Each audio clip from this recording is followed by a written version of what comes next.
Michael released his powers, after revealing that he was an angel. As Giju felt the energy coming from his man, he wondered if this person could be stronger than Su Young.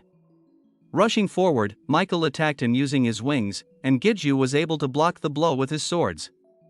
After staring at each other for a few seconds, Giju was blown backwards from the force of the initial clash. But as soon as he landed, he rushed in for an attack. After another clash of swords on wings, Giju asked if the words he said earlier about not intending to fight was a lie, and he couldn't believe that he would cause such a huge commotion in an open space like this, so what on earth was he thinking? Michael remained unmoved, with only a slight singe on his wings that was used to defend. Stretching his arms wide, he said, "Relax, this place has a barrier around it because of the Vatican's treasure he had, the Holy Grail." Then grinning even more, exited, said no one will be able to interrupt their fight, while rushing forward for another attack with his wings. As the wings were about to hit our hero, he activated Brunhart's reflect damage ability. This caused a huge explosion to occur at the location of their battle, but Michael was able to block this attack using his wings as a barrier again. Then, noticing the attack of our hero from the sky, remarked that jumping into the air when he didn't have wings will just leave him unable to move his body freely. However, while in mid-air, he opened a gate and called his Death Knight for assistance. His minion answered his lord's request by using his hands as a platform for his master to jump off of. While speeding in the air towards Michael, he told him that he misunderstood the comment he made earlier about the demons. However, Michael replied that he already knew that, since he could tell that he had no ill intentions, but wanted to fight with him at least once. Then, using his wings, he met the assault of Giju's once again, but this time the clash generated an even greater force than before, and covered everything in a blinding flash of light. As the dust started to settle, Giju can be seen flying backwards and thinking that his opponent's attacks are simply, but they are powerful. Giju felt a little strange by the blows, and Lu told him that this guy wasn't using his full force against him, and instead of fighting him seriously, he was using it to test him or something. At that moment, Elle asked if she could talk with this man. Then, turning into her human form, looked straight at him. Michael nervously looked at her in shock and called out Saintus. Then got down on his knees, while dissipating his angelic wings, and said his greetings to the Saintus. He guessed that from the energy of the sword, but it was indeed her. Giju noticed that his guy calmed down right away, seriously, and Lu remarked that his eagerness to fight until a moment ago was all a lie. Giju didn't understand what was going on and asked Lu if he knew anything about this, and Lu suggested that they observe things for now. Brunhart was a little offended, asking why didn't the master ask him instead, and when Lu asked him if he know anything, then Brunhart remained silent. Elle was asking Michael, why does he keep calling her the Saintess, and does he know her? While lifting his hand to her, he tells her that he feels an unimaginable amount of divinity from her. And if she was not the Saintess, then who could she be? Giju, standing behind them, thought, so this was all due to some feelings, even though he acts as if he's certain. While Elle asked him if that was all there was to it.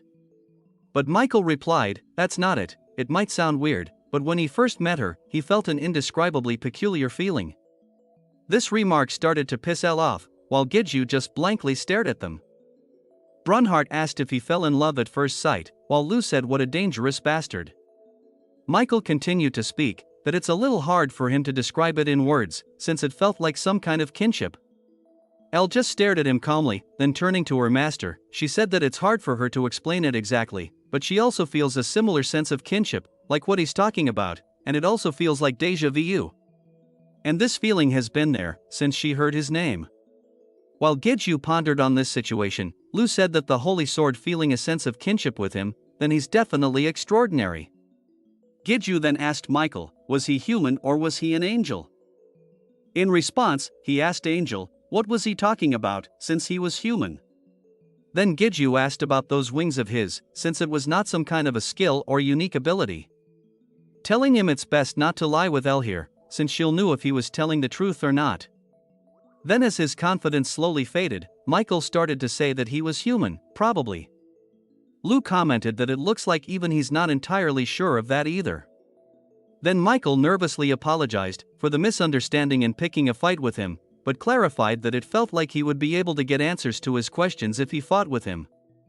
Elle, turning to her master, said that it might be presumptuous of her to say this. But it also felt like her memories were being triggered the more she talked to him. And thanks to that, she remembered an important fact. The method for evolving right away without gathering all the materials, and the status window shows L's first evolution requirements. Since L's evolve conditions required 3 egified souls, excluding Huang Chiel, and 1 holy sword. Even if he was able to get the egified souls, he had to postpone the evolution because it was hard for him to get a holy sword, but she was saying that she can evolve right now. With a devilish grin, he wanted to do it now. Then rushing up to Michael, said let's just act as if nothing happened today, while extending his hand for a shake. Still having that mad devilish look, said that it seems they both had misunderstanding about each other, as he was thinking of the fastest way possible to get back home. But Lou warned him that he needed to maintain his expression properly, while Brunhart said that his master is kinda scary sometimes. While Michael was nervous due to his actions, asking what was he up to, and what did he mean. Later that night, coming back to his room at the LA America Association Hotel, Taeshik was angrily shouting at him, asking where on earth he had been. Our hero nervously replied that he was just out sightseeing, asking if something had happened. Taeshik grabbed his head in frustration, let out a long sigh and said things have gotten complicated. The reconnaissance squads that went into 20 gates across the world, they have all lost contact with them, which shocked Giju. Then replied that it also means that Sequo, and Taeshik could only silently nod his head in agreement. Knowing this, Giju could only clench his teeth in frustration. Then shouted that they needed to return to Korea quickly, the portals, they could use it to get back faster. Taeshik could only scratch the back of his head, saying that they were not the only ones trying to get back to their country, and the processes needed to allow teleportation between countries are more complicated than he thinks, it might take them at least 2 more hours. Saying that they lost their turn because of him being late, and since they had more people dispatched here it was taking longer as a result, to which Giju just cursed. Then remembered something, grabbing Taeshik's shoulder asked if they returned faster, it would be better for them, right? In response Taeshik said of course, but they didn't have any other means. Then grinning, Giju said that there was a way. Back at his home, inside the downstairs basement, a gate opened up and Giju and Taeshik started to walk out of it. Taeshik couldn't believe that Giju can now use his gates to teleport to different locations, and Giju replied that he can only go to a few places for now. But turning back to look at the gate, Taeshik asked what on earth was that inside his gate just now. Griffins in the sky, undead armies on land, and the force shown was on par with the fighting force of a guild. However, Giju, trying to change the topic, asked if this method of returning to Korea was really okay, since there are various procedures for things like that. Taeshik, giving the big thumbs up, said, it's all good since he left Sunghun to deal with them, to which Lu remarked, what a wicked superior. Taeshik went on to say that he will be doing the raid tomorrow, but won't be able to go along with him, since they needed to go into separate gates to balance out the teams. Since he will be dispatched to the Gangnam station tomorrow. Taeshik told him just rest for today. But Giju protested, why tomorrow, since this was such an urgent situation.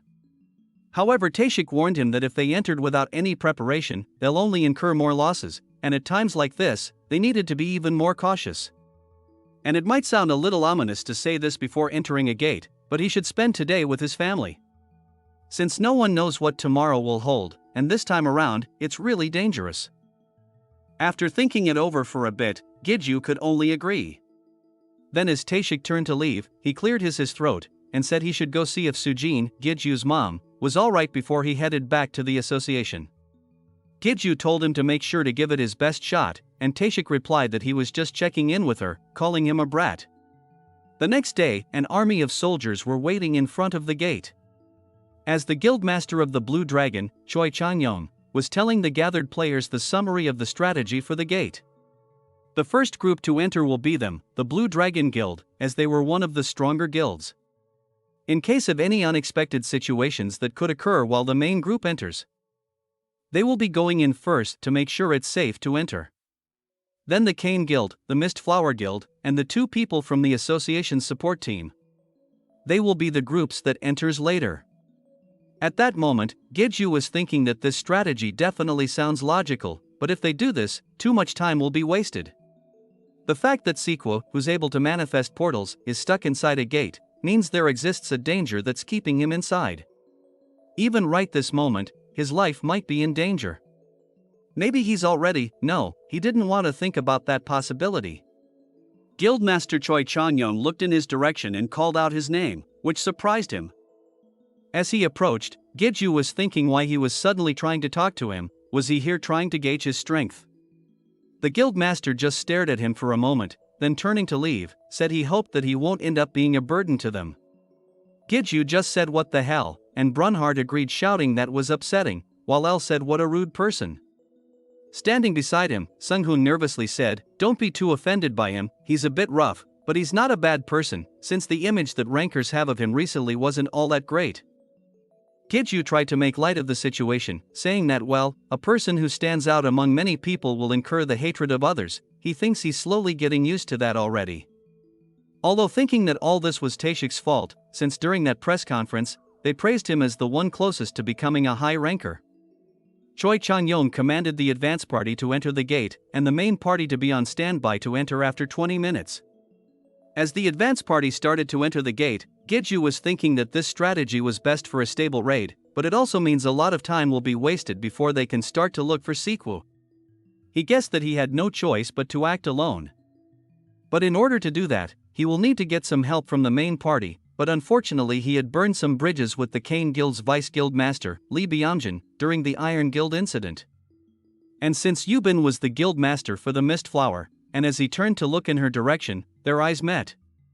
Then she suddenly turned her head away, blushing red, and Giju was confused on what just happened. Lu asked El if she saw all that just now, and El replied that she did, but what kind of answer was he expecting from her, while Brunhard, being Brunhard, remained clueless.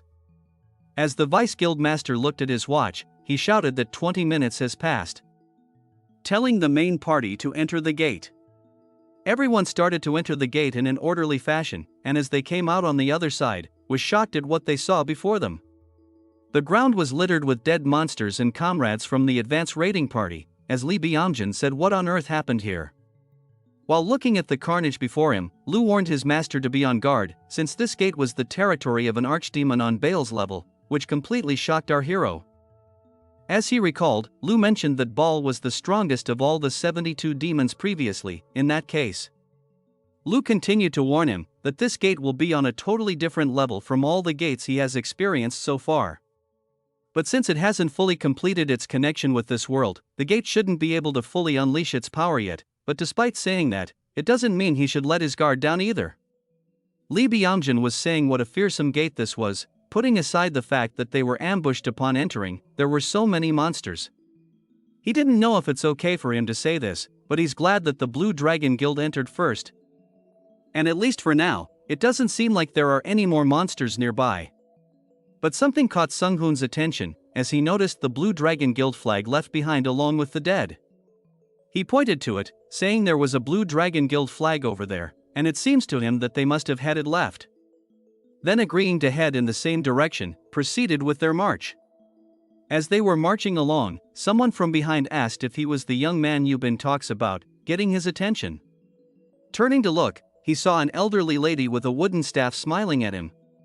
As they continued to walk, he asked her if she was referring to the guild master Shin Yubin.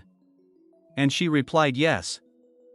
She usually hates men, so she was wondering who the man she couldn't stop talking about was. Upon hearing this, Yubin in the back gasped, and shouted grandma in order to stop her. Coming up to them, Yubin started to stutter that it was a misunderstanding, saying that the elder was quite the prankster, so she was just joking a moment ago, to which Giju just replied, huh, okay.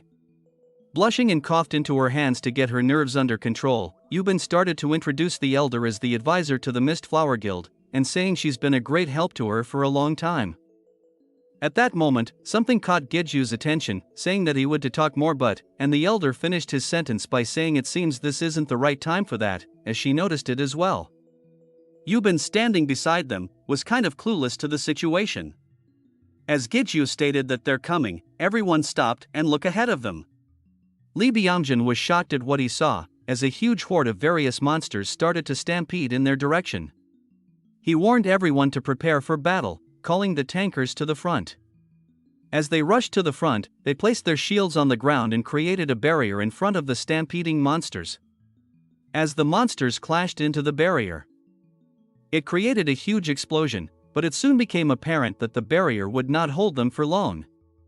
As the monsters with flying abilities were able to bypass the barrier and attack them from the sky. The command was issued for long-ranged attackers to attack the monsters in the air, while close combat squad were to protect them. Orders were issued to take down those monsters that crossed into their formation, and since they didn't know how strong they were, so warned them to make sure not to let their guard down. Then Giju started to get into the action, saying let's get going as well, and Sunghoon agreed. But in the next moment, Giju rushed ahead so fast that it left Sunghoon in the dust. The other players were struggling in their battle, as one player claimed these monsters were strong, while another complained that their formation fell apart too soon. And as they were starting to feel hopeless, Giju ran among them in a blink of an eye, instantly slashing all the monsters, leaving only a trail of blood behind, to the surprise of all the players who were wondering what just happened. Giju rushed ahead to scout the situation, and as far as he could see, there was no end to this madness. The strength of the monsters was a problem, but there was also too many of them. If this goes on, it won't be long before they started to lose people. As El called him name to get his attention, he noticed something. He felt an energy coming from the sky that he recognized, and as he stared, he noticed a lightning bolt striking the monsters in front of the other players. Everyone looked with surprise at this sudden attack from the sky, and as the energy from the attack started to dissipate, a huge crater was in front of them, separating them from the advancing monster stampede. Coming to the edge of the crater, Giju asked El about this attack, and she confirmed that it was divine power, like the one she used before during the test on the 40th floor. And as Giju looked up into the sky, thinking that this would mean, then as white feathers could be seen, Michael in his angel form was in the air waving to them, saying that he was here to help. Then he looked in shock, as he noticed Giju with an evil grin on his face, and shouted, "What's with that face of his? He's up to no good, wasn't he?" As Giju let out an evil laugh, he thought that he could make use of him, and Lu agreed, saying he couldn't refute that. Subscribe to the channel for the next part. Thank you for watching, until next time.